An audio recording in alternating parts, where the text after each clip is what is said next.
Hi everyone, my name is Kendrick and welcome to ENFP Mail. Today I get to interview Natacha. So Natacha, welcome. Hi, nice to see you all. So Natacha, what was your official type when you got your typing results back? So, though masculine, Fi-Ne, consume, play, sleep, blast. So you are an INFP then. Yes.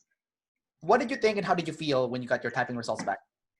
Well, it was through a call. So when Shan told me that she could definitely see the masculine energy, that wasn't a big surprise to me. I knew I had masculine sensory and I knew I had masculine thinking. But when she told me I was Savior Fi, feeling like Savior Fi, FFI, that was a shock. What about being Savior FI that shocked you?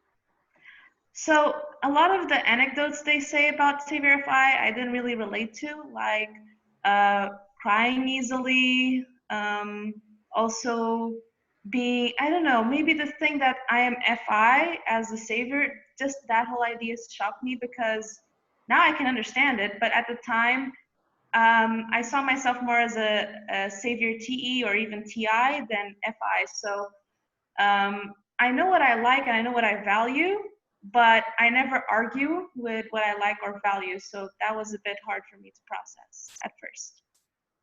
So maybe you keep it to yourself then. A lot, yeah. Yeah. Let's talk about your values. Let's jump in with your FI. So what are your values as an FI? So it's really hard to explain because there's just a lot of things I value. So it's more like situation by situation. Like if someone shows me, for example, a specific dish, I'll be like, oh, I like that, or I don't like that. And I'll be very vocal about it. Yeah. So also vocal about like types of music I like, types of books I like. I just know what I like and what I don't like.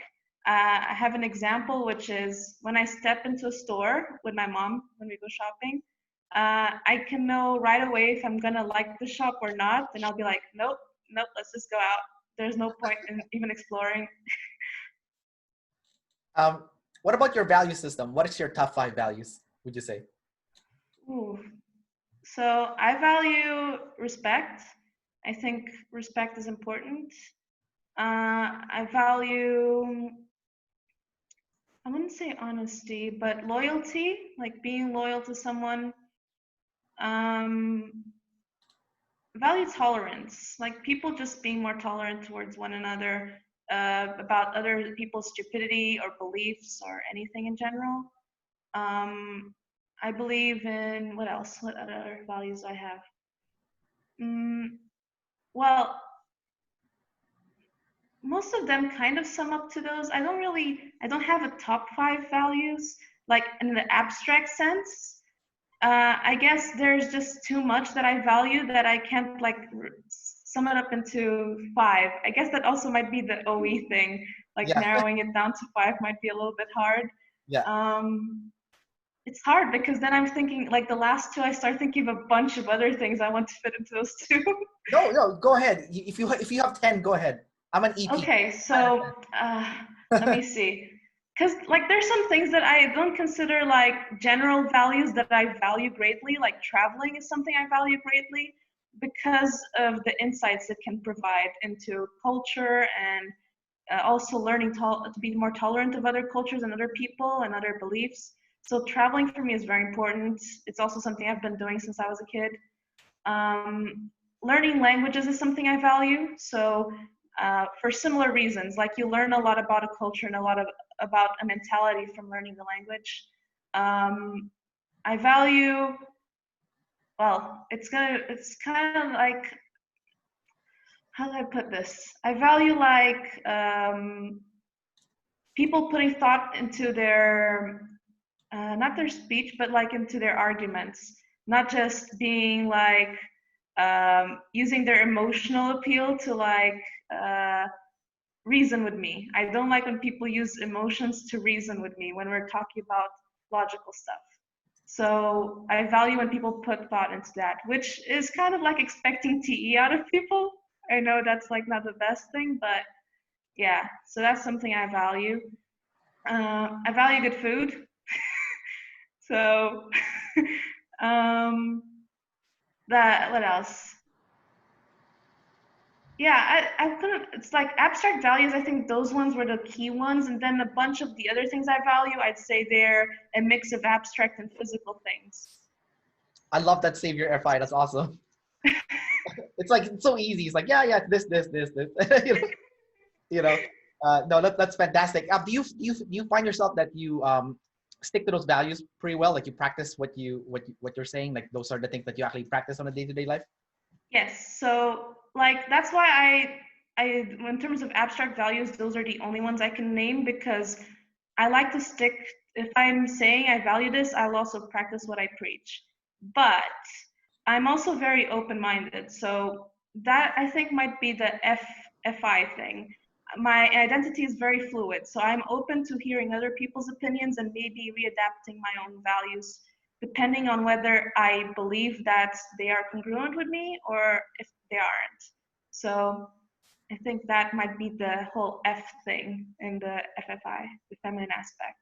Yeah, that makes perfect sense. So you're pretty flexible with that. So if someone were to give you suggestion, then you would take it to consideration. You're like, oh, okay, yeah, that makes sense. Yes, I would consider it. I think if it makes sense to me, I will consider it. If it doesn't make sense to me, I'll just shove it away. Yeah. But that might be the masculine thinking as well, being like, no, no. But at the same time, it also is, I'm very open to hearing other people's opinions. So I don't like it when people say, you have to have this opinion or you're a bad person. I like when people are like, you have this opinion, I have this opinion, we both are different people with different realities, so I can't have the same opinion as you the same way you can't have the same opinion as me. Yeah, you're definitely a decider because you have the focus on the people, right? So it's Oh like yeah, it's like definitely. very like decidery, like Yeah. because I was hearing your values and I was thinking about my values. I'm like, oh my god, it's like my values. Like I don't know if it has anything to do with people at all. So I was like, okay, it's like my biggest value is freedom, for example, right? So it's like, you know, I have like mixed feelings about freedom. I think that's where my double observer comes in because I can see I was even talking to a friend the other day about like what is a perfect like political system because democracy is flawed, but also dictatorships are flawed, and just trying to see both systems like extreme control versus like freedom. right? That for me is something I find it pretty like I don't get um, my like energy doesn't spike or my feelings don't spike when I talk about those things. But when I talk about people things, yeah, definitely. Yeah. No, I saw the spike for sure. Yeah. Especially when you were talking about tolerance and all that stuff, I was like, oh wow, there's like a big spike there for sure. But hey, that's good. That indicates that you're clearly an INFP. Yes. You do have play savior though, which is super interesting. So a lot of the problems that a typical IP would have, your tidal wave might not be as big. I don't know if they've told you that because you've that play savior. Um, Yes. talk, talk, Shan told me about that actually. She told yeah, me that I wouldn't have as many problems with tribes because I have that activated TE in yeah, my saviors. yeah, It's actually part of the reason why I thought I was savior thinking because it's masculine and it is one of my saviors. right. So it was a bit contradictory. Yeah. Well, that's awesome though. That's like it's not one of your biggest life problems then. No, I'd say SI is a bigger problem than the Is TE. it? Well, Yeah. before we go to the SI, I want to ask you more questions about the TE first. So the typical INFP, their biggest fear would be tribe hate, right? Um, do you still have that fear, or is it like a minor fear in your case? Oh, definitely, definitely. I'd say like I'm definitely an IP in the sense that all of my fears stem from tribe hate. So like, for example, I'm writing a book right now, and one of my biggest fears about writing a book is showing it to people I care about and hearing their opinions. So I really related to Bo Burnham's lesson and his whole show. Before even watching like the lesson on him, I really related to a lot of the things he said because he is almost the same type as me. Gotcha. I had a question about your play savior actually. Um, but it flew out of my head. So, oh my God. It might come back. Yeah, I hope it flies back. Sometimes it doesn't, and that's the worst thing is when it doesn't come back. Yeah, so I wanted to ask you more about the tribe hate. So they said that double observers have problems with pain. And the pain either comes from not knowing your identity, that's for the EJs, and for the IPs, it's not knowing your place in the tribe. So talk about that pain that you experience from perhaps not knowing your place in the tribe. I think that was more prevalent when I was a teenager. So I guess maybe because it is activated my saviors, I was forced to confront it at an earlier age because I really wanted to fit in with the tribe. I I tried a lot of things. I remember when I was younger, I convinced myself to have a crush on someone just to fit in with the cool kids. That's funny. Even though I didn't have a crush, but I convinced myself I had one. But I never really fit in. So then I went the complete opposite way. I was like, fuck you guys. I don't care anymore. I'm just going to be my own self. I'm going to be whatever I want to be.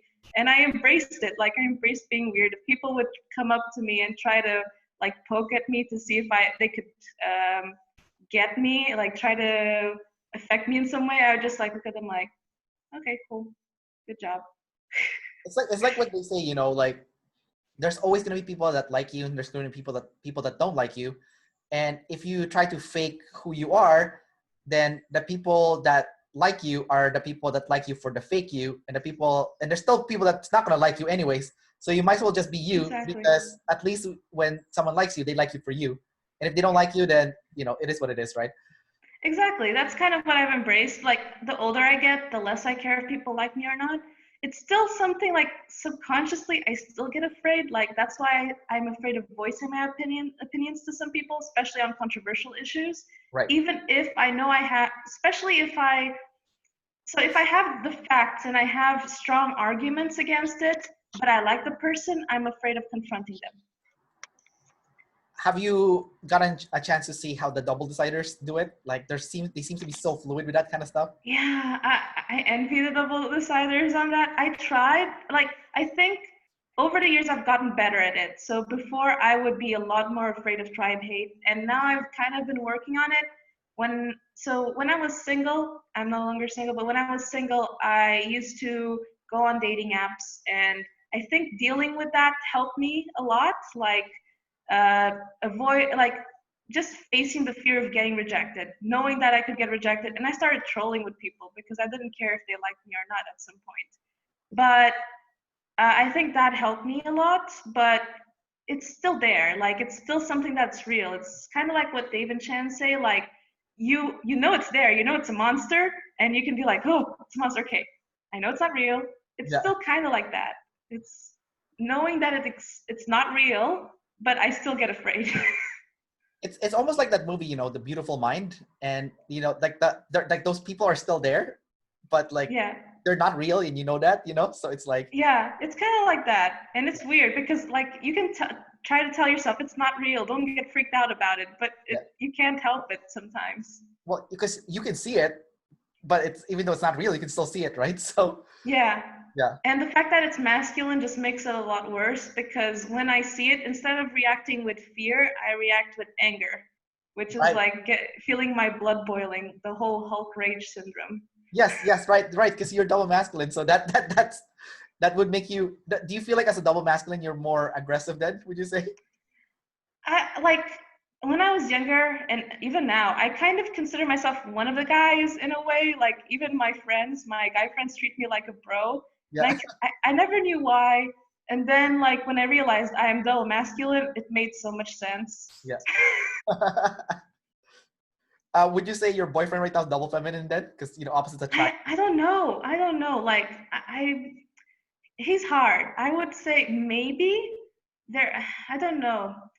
I'm still like, the feminine NE doesn't help.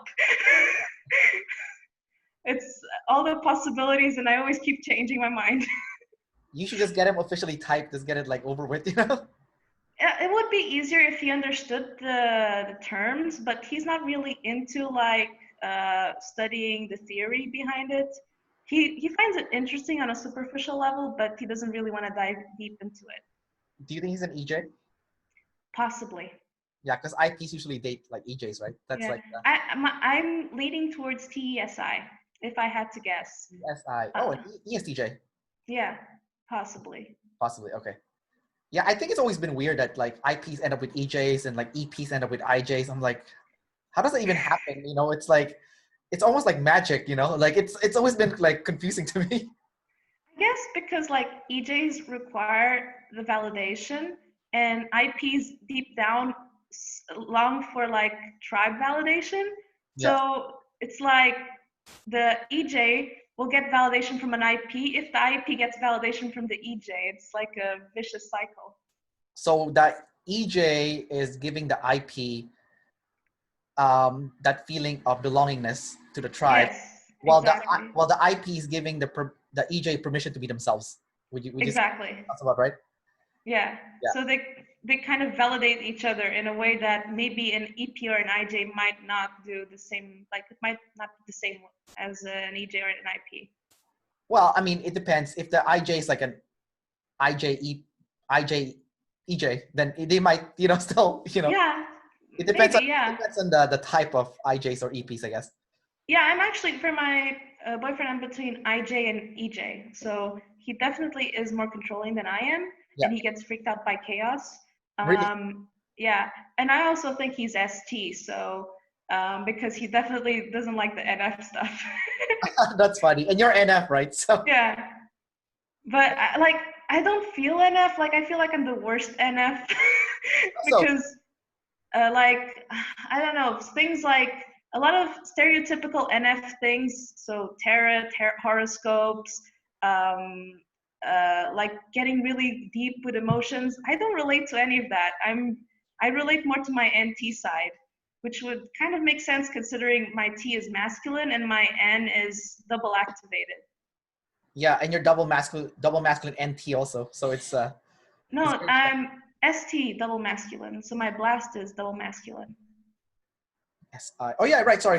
I got that wrong. Yeah. Yeah, right. Right. Yeah, double masculine ST. Yes. But do you have double activated Playdin? Is that what it means? Or I'm confused now. Double activated consume, so the NE is double activated, but Right. my FI is also double activated. My TE is single activated, but it's masculine and activated in play. Gotcha. Okay. Got it. So what does it look like when your double masculine blast comes out? Oh, I don't like it. It's like so. For example, I have one really good example. One of my friends, so I really like languages, and one of the languages I learned was German. So I have this love connection. I value German basically. So she came at me and she told me German's an ugly language, and she said like every video online is basically insulting German, and I disagreed. I was like, well, if you speak any language with that tone of voice and like yell or something with any language, it's going to sound ugly regardless of the language. So you're just choosing one language which has connotations because of history, because historically a lot of Europeans don't like Germans because of World War II. Yeah. So you're picking up on that and making a stereotype that is not really true. And because some people think that way, they made that video. That doesn't mean that it is objectively considered an ugly language. You would have to show me like valid data to support that, which I found very ST blast. Yeah. But all the while I was doing this, my blood was boiling and I was feeling really angry, and I don't like that. I don't like that side. Did Chan give you a tip like to slowly let it out to like so it doesn't Well, come in a swing? I found that, so I have some methods to help with that. So one of the things I used to do, I don't do it so much anymore, was video games. So whenever I'd get angry, I just go and play League of Legends and kill enemies. Yeah. But I also like working out. I like doing things with physically. So like cooking helps, doing chores, anything like that, kind of like something that involves movement, it helps me. Okay, let's talk about that then. So your kinesthetic audio, right? So Yes. do you find that you pick up exercise pretty easily, or any kinds of movements that involves using your hands, like cooking or any of that sort of stuff? Do you pick it up pretty quickly? Like you're Yes. So my you probably know how Filipino moms are very peculiar about cooking and stuff. So from an early age, my mom taught me how to cook, and she taught me like really intricate SI step-by-step procedures, which for me were really easy. So doing spring rolls, cooking, following recipes, that's all really easy for me. And I never really learned much until I went to college, but once I got into college, I had to fend for myself because I was living on my own, and cooking just became really easy. I also, when I was in the gym, I had a personal trainer at one point, and she would always be constantly surprised at the fact that I would miss maybe 1 or 2 weeks and then get back and I'd be almost as if I had not missed 1 or 2 weeks. Right. Speaking of missing 1 or 2 weeks, so part of SI is discipline, right? So do you find that you have trouble with this self-discipline? Yeah, that's why I think it is like my weakness, not TE, but SI, because that was one thing I talked with Shan. My problem is consistency. So it's not that I have a hard time focusing, it's really being consistent. So I can start a routine and then in 2 weeks' time, because of something, I will like derail from that routine and do something else.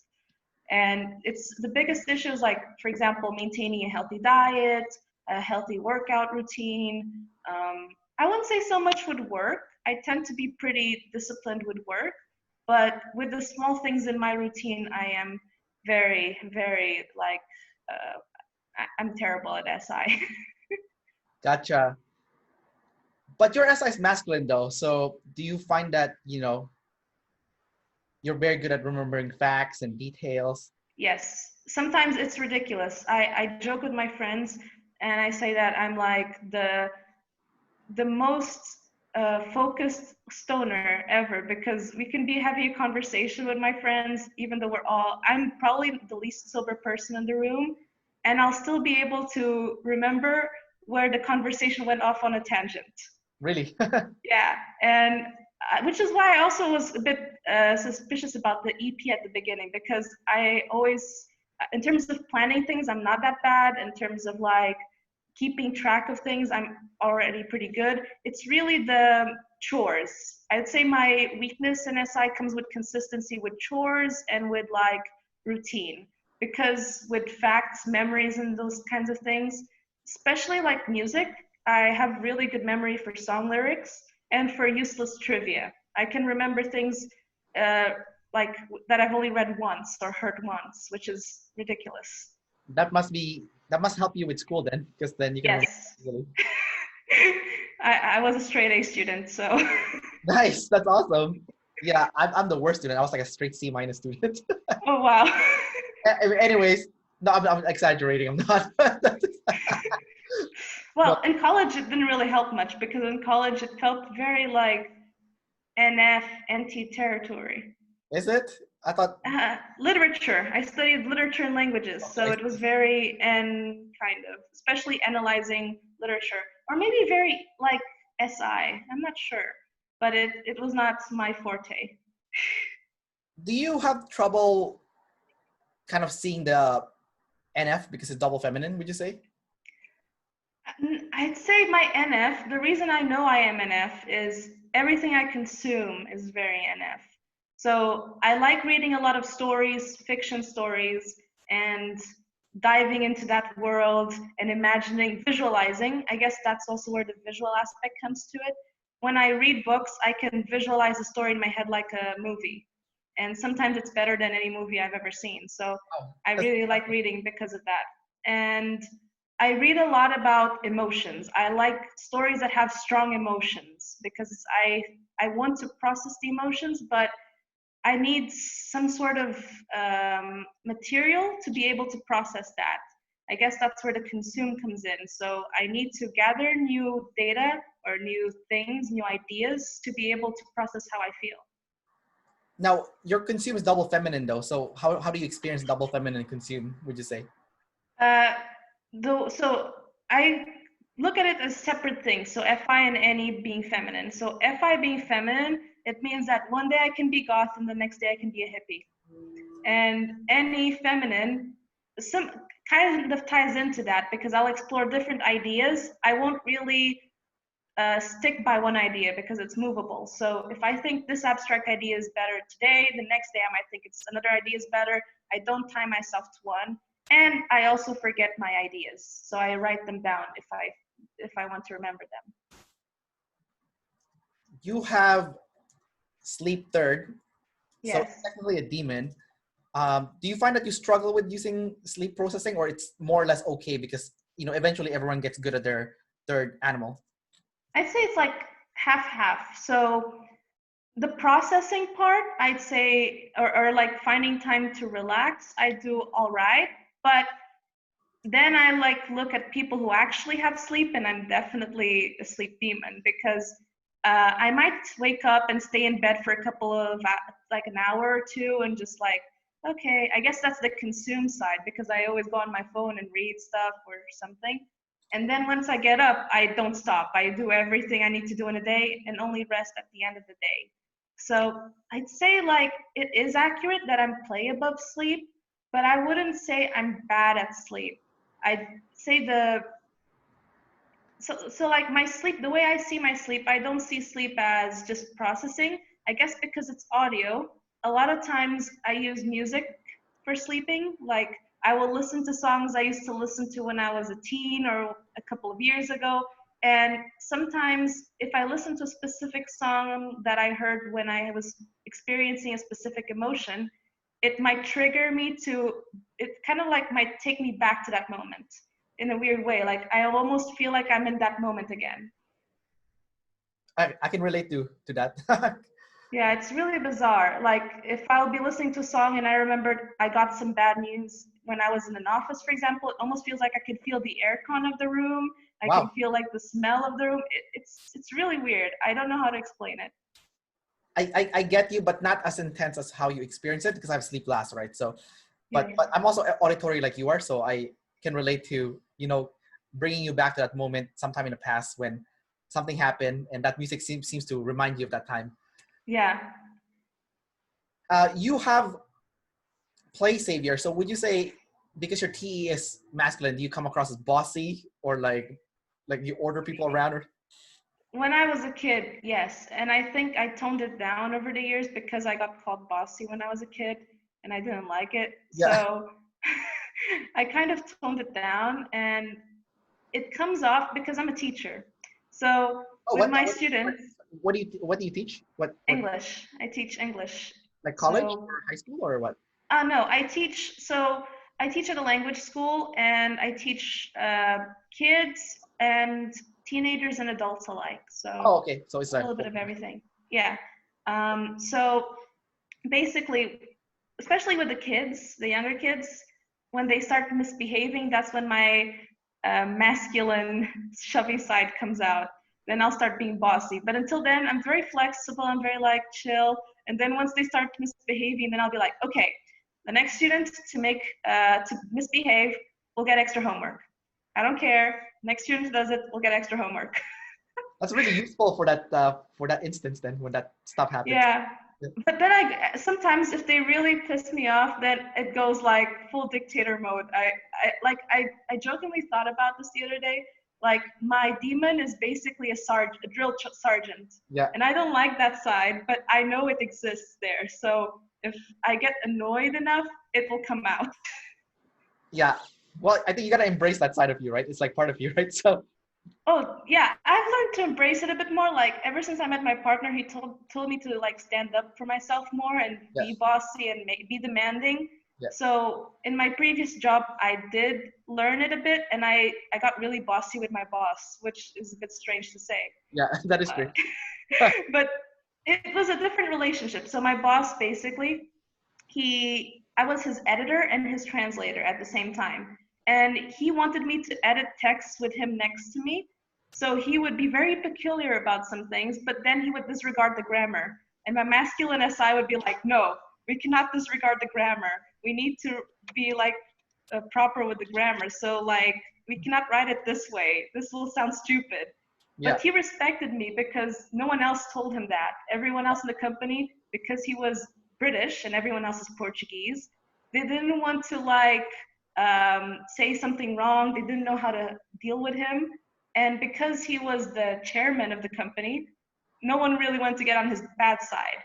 But I was like, well, this job is just one job. I can switch to a different job if I don't like this job. So I'm going to be blunt about it because I want to do my job properly. It's kind of interesting how you kind of structured that story, because from like an EP standpoint, if I was in your shoes, I would have experienced it completely different. Really? Yeah, because for you, you said, oh, you know, everyone's Portuguese and no one wanted to say something to him because he was British, and like, and then for you, you're like, well, I don't mind saying whatever I want to say to him because I can just get another job later on. So, like, you were balanced with the thing part of things, which is like the job, right? It's like, yeah, I can get another job. So what you emphasized on was the fact that he was British and that he was a chairman. Now, if I was in your shoes, I would have experienced that completely different. I would be like, oh my God, this boss is so controlling. And Oh, I also felt that though. Like, I got really pissed off. Like, the reason my demon would come out is because he would micromanage every single thing I would do. So I'd be like, oh, this guy's getting on my nerves. So my demon side comes out, and then my bossiness comes out. but if I was in your shoes, I would have experienced it like a little bit different too. Like I would not even think he was British. Like that would be the last thing that would come in my head. I would not even see the race in the room. Like I would not see the British or the Portuguese people. Like I wouldn't even think about that at all. Like for me, it's like, oh my God, he's trying to control me. If I lose my job, I won't have any money. You know, it would be like an EP freak out, right? Not like oh, wow. Oh yeah, that's different. That's definitely different. Yeah. Because like I have my boss like so I work in the fitness industry, so one of my bosses is clearly an ENTJ. She even looks like one of the ENTJs I interviewed like a while back. Oh, wow. They look exactly the same. And like she was telling me about a fellow coworker of mine who was teaching group fitness, and she kept getting burnt out, right? Because she keeps teaching fitness and she's teaching fitness, and like she would teach like 18 classes in a week, and she would get burnt out, and clearly her problem is sleep loss, right? So this my coworker is probably a double feminine ENFP, right? So my boss said, I understand how she feels. She must think she's worthless, and that she doesn't, you know, she doesn't know who she is. I'm like, oh my God, she's projecting her she's projecting her demon onto that girl, but that girl, that's not her problem. That girl knows exactly who she is. You know, her identity is not her problem. I'm pretty sure she's savior identity self above tribe, and I just thought it was hilarious that the EJ boss was projecting that, you know. So that's why when you were telling me that story, I was like, oh wow, it's so real, right? Like people actually see things like based on if there's a decider or observer. Yeah. I've noticed though that like EJs and IPs have different flavor of decider. So especially when I talk to EJs, I notice that there's like, I know you're talking about people and I'm also talking about people, but the way we talk about people is very different. It has a different flavor to it, right? Yeah, like, it has a very different flavor. I think with EJs, they're obsessed with like us versus them, you know?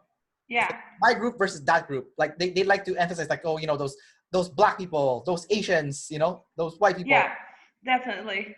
Yeah. And then I don't like to put people in groups. Like in my opinion, people are not groups, they're individuals, right? So you can't say, it's kind of like when your friend said, oh, you know, Germans is such a bad language. Kind of like also saying that all Germans are, you know, they don't sound good or whatever, right?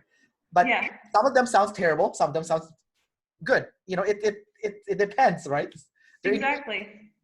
I kind of like on the counterpart of that, IP I would say is like not wanting to fit into anyone, like not wanting to belong to any tribe. So EJs would be like us versus them. IP is like, no, I don't want anyone, just me. No one, just me. Yeah, exactly. So you're like, I'm just Natacha. I'm not like this other. Exactly. Like I don't give me any labels. I don't care about the labels. It's just me.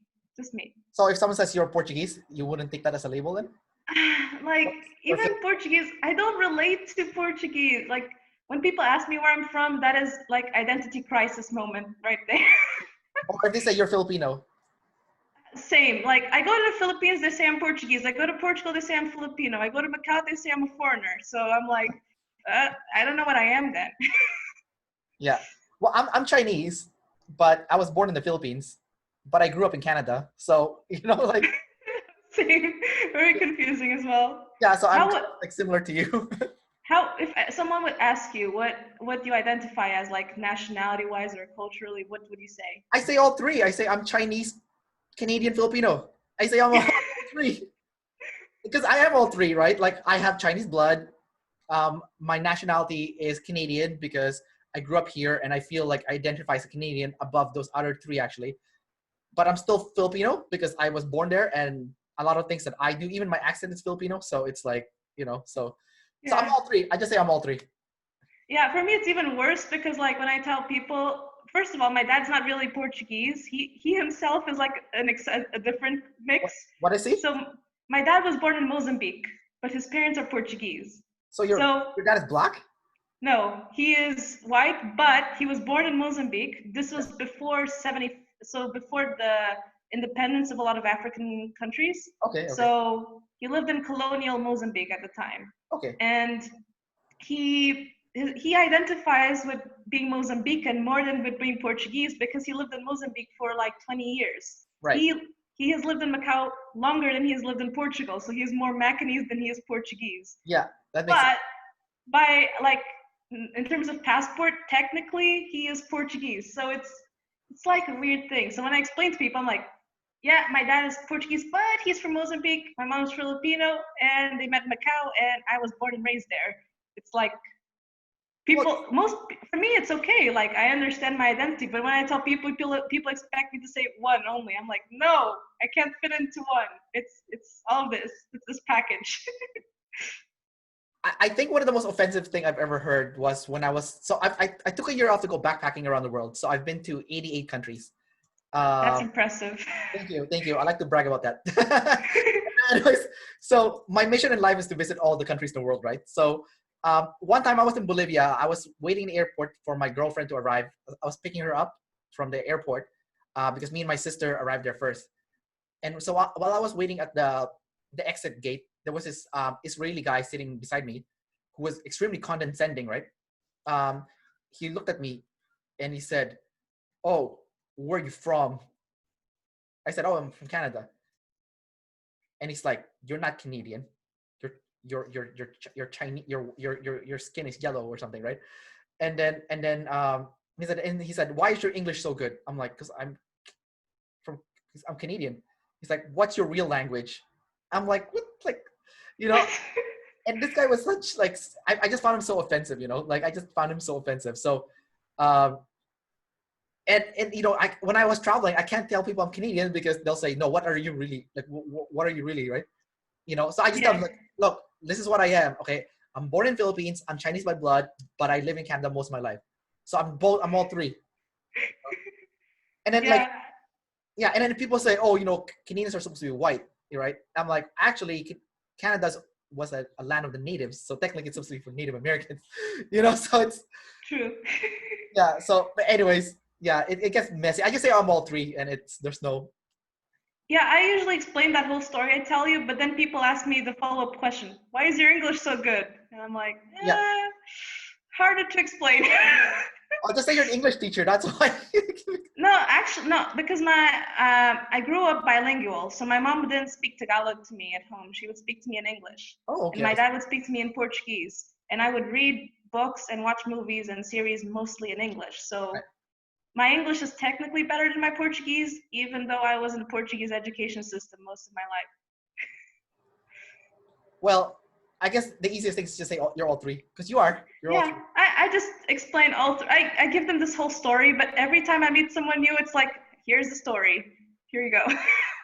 I think it's only EJs that would like say that though, because like I think EPs, IJs, or like EPs and IJs don't really care what your race is in general. And No, most people would just be baffled. Mostly, so a couple of years ago, if I told people I was from Macau, most people wouldn't even know where it is. So, so Americans, like you said, I was just kidding. like, I would have to say, like, I would say Macau, and they're like, what? What's that? I'm like, near Hong Kong, in the south of China. Oh, but you're not Chinese. Oh, okay, so let me explain. Maybe they're Americans because they had this like experiment, right, where they asked Americans where America was on the map and they couldn't find America on the world map. it's not just Americans, Europeans are just as bad. Yeah. Yeah.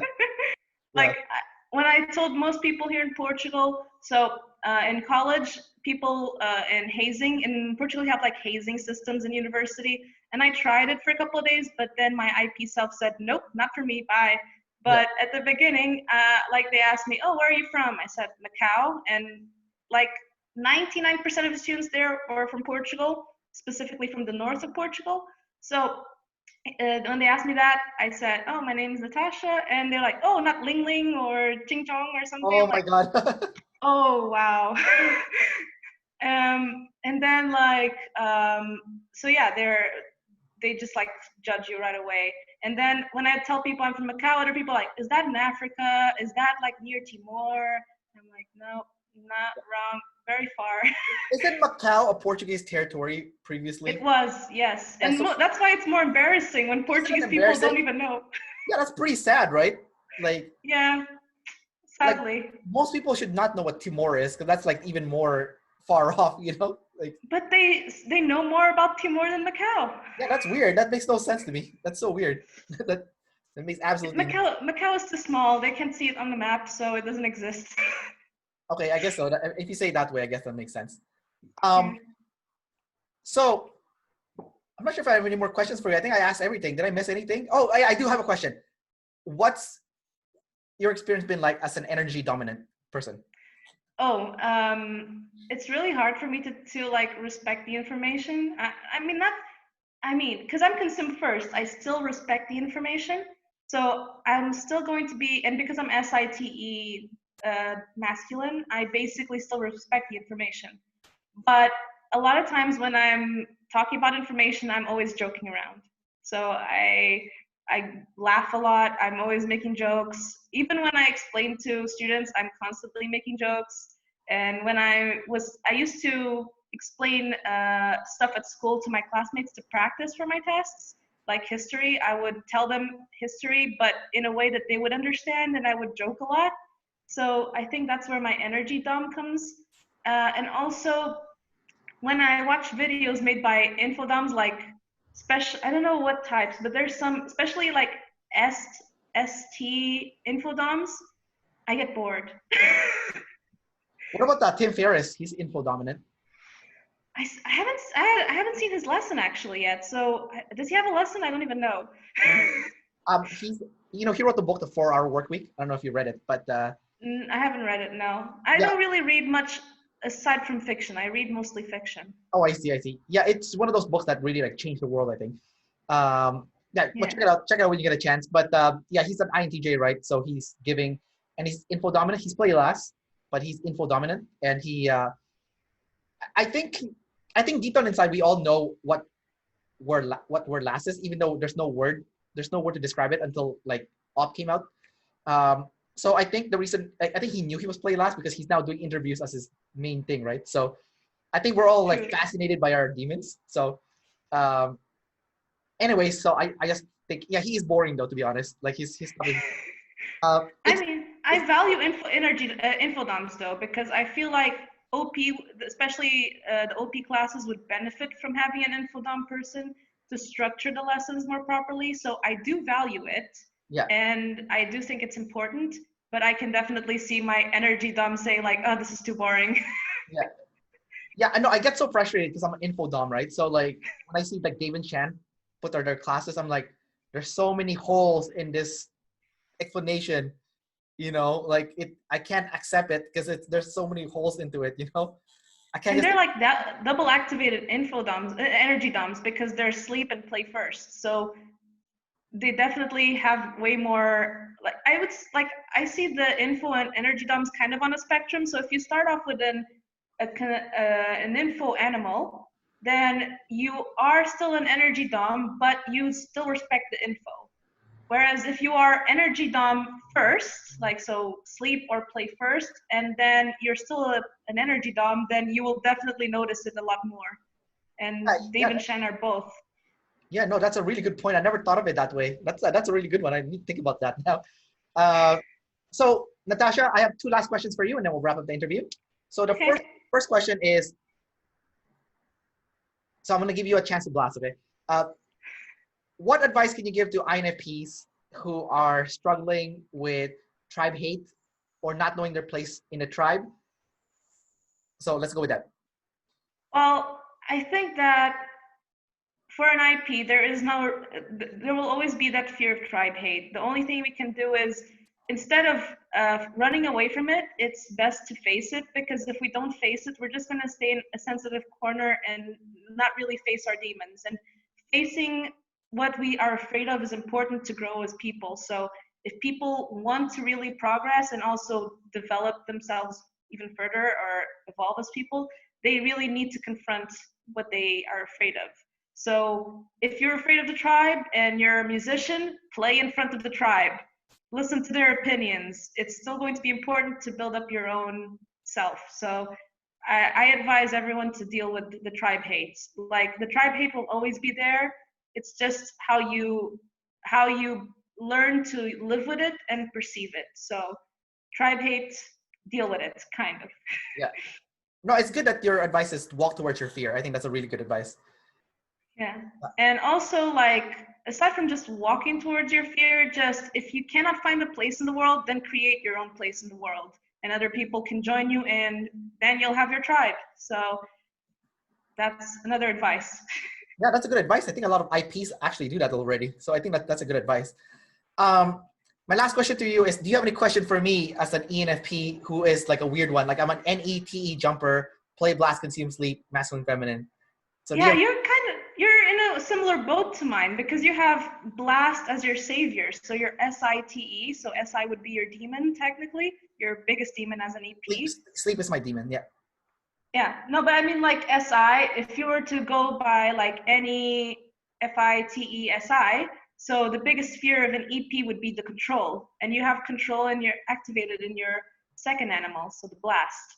So how do you see, like, how do you notice, like, your SI being less of a demon, or is it still a big demon because it is activated in your second animal?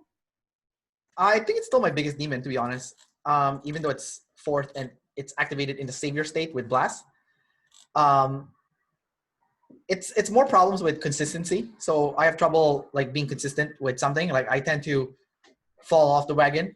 I've been better as I got older, obviously. So my consistency has gotten a lot better since, you know, like in my 30s, my consistency has been a lot better than I had no consistency in my 20s, like nothing. But in my 30s, it's been good. Like, I started an ENFP mail channel like almost 2 years ago now, and I'm still running it. I'm not as consistent with publishing interviews, as I go into phases where I have a lot of interviews and in phases where, like, you don't hear from me at all. So it's like, it's not super consistent, but it's not super consistent because I have a travel blog and I have a travel YouTube channel that I kind of put as my emphasis. So when I have time, I do the ENFP mail stuff, but when I don't have time, I focus on the other one instead. But it's been consistent. Now, the problem though is using that sleep, right? It's like every time I had a problem in life, it's because I didn't use sleep, to be honest. Like, for example, I had a business before, and I started a business in fitness where I would go to people's house and I would train couples. And it's kind of funny too, because couples would start fighting in front of me. Oh, wow. Well, for the decider, that must be horrible. Well, I just thought it was funny, actually. I mean, they would get to know me, right? So they would stop behaving and they would start screaming at each other in front of me. Oh, wow. But anyways, for me, that wasn't the biggest problem. I just thought it was funny, actually. So I didn't go to sleep first, which is what I should have done. And I should have asked myself the important question is, can I still see myself running this business 10 to 20 years from now? You know, I didn't look at my FI and I didn't look at my feelings in the past based on the industry I was working in. And the answer was no, I couldn't see myself doing the same business 10 years from now. That's why it failed, because I didn't put my heart into the business. I actually just did it to make a living. I didn't do it because I love it. I actually hated it. I hated it. So because I hated it, I couldn't put as much effort into it as I could have I been doing something that I love.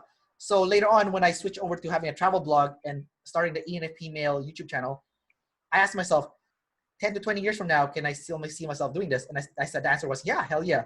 So I'm like, okay. So now I had to learn from my mistake, but now I'm using it more now, but now I'm still not using all the sleep stuff that, is part of sleep. Like my biggest problem as of 2020 is setting boundaries with other people. So because I play savior, I'm always overreaching to the tribe. And I noticed that sometimes when I overreach to a tribe, I get poisoned by the tribe. Either they're feeding me stuff that is very toxic, like they don't really have my best interest at heart. So they'll tell me stuff to benefit them, but not so much to benefit me. And I would feel slimed by their comments because they're not being authentic, or they're just screwing me over, or they don't take me seriously. I feel like I'm being disrespected. So I had to learn to start using sleep now to set boundaries so that I don't get hurt by the tribe, which is painful for me because I play savior. So I really like being with a tribe and I like spending and interacting with a tribe, but because the tribe is hurting me, I need to set boundaries and I need to say, nope, I need to put that shield around me, because I don't put shields around me, right? And you hear people have a wall, but I don't have a wall at all. I'm like an open book. So I need to start learning by putting walls up and, filtering people before I interact with them in play. So when I know that they're good people, they're not toxic, and they're healthy for my my mental health, then I can engage in a lot of play with them, and that's okay. But if I know they're toxic, then I need to put a hard cap, like 5 minutes, that's it. Like 5-minute interaction, that's it. Cut it, pull back, and it's been a hard lesson, to be honest. Yeah, you need to learn from IPs with consume sleep, because they definitely will put the barriers. Well, they have their own problems because now they're too selfish, Yeah, and true. then no one likes them, right? That's true. It's Yeah. like you can accomplish the coolest thing in the world, but if no one likes you, then it doesn't mean anything, right? That's true. Yeah, because I have a coworker like that who's extremely narcissistic. I'm pretty sure he's an INFP. Seems like a feminine masculine INFP, because he's all about the looks and stuff, the visuals. Oh, okay. Yeah, and yeah, he thinks he's like, you can tell he's very narcissistic. Like he loves himself, and he thinks he's the coolest person in the world. But I don't like him, right? And he confronted me about it once because it was obvious that I did not like him. So he asked me, he's like, how long have you not liked me? He's like, since I met you. That's what I said to him, right? Wow. And he got rattled so hard, right? And I can tell, like, to this day, it still like bothers him, right? It's like, I think in his head, he thinks he's the coolest person in the world, right? And suddenly someone doesn't like him, And like, for me to not like him, it's not even like, I don't think he's stupid. I think he's a smart person. I think he's accomplished. I just don't like him because I think he's repulsive. I think his personality is repulsive, right? So it's like, I think maybe if you're an IP, if someone were to tell you that, like, it's not about your accomplishment. It's not about your presentation. It's not about your competency. It's the fact that you as a person is repulsive. Like, how hard would you take that, right? Like, Well, yeah. Well, I guess now I wouldn't take so hard. When I was a kid, though, or a teenager, I would take it really hard. But it's because it would play into my insecurity, where I already felt like no one liked me. Yeah. And so when people would tell me, it would basically it would be like a confirmation bias. Like I'd be like, okay, I hate myself, and other people don't like me, and other people confirm it. So I would feel even worse about myself, and this would be like a vicious cycle. A loop. Oh, that's awful. Yeah, that's why, like, at some point I just was like, fuck you, I don't care about what you think anymore. I'm just gonna be myself, and if you like it, good. If you don't, then you can go fuck yourself. There's the double masculine coming out. Yeah. Right. No, it's good. It's funny. I like INFPs with high play. It's really easy to talk to you guys. So. All right. I like every type. I think every type has its pros and cons. After studying OPS, at some point, I just started noticing, like, everyone has it bad. Yeah. All right, Natacha, thanks for doing the interview, and thanks for reaching out to do the interview. I really appreciate it. Yeah, thank you very much. It was really cool. All right, so bye, everyone. Bye, Natacha, and we'll wrap this up.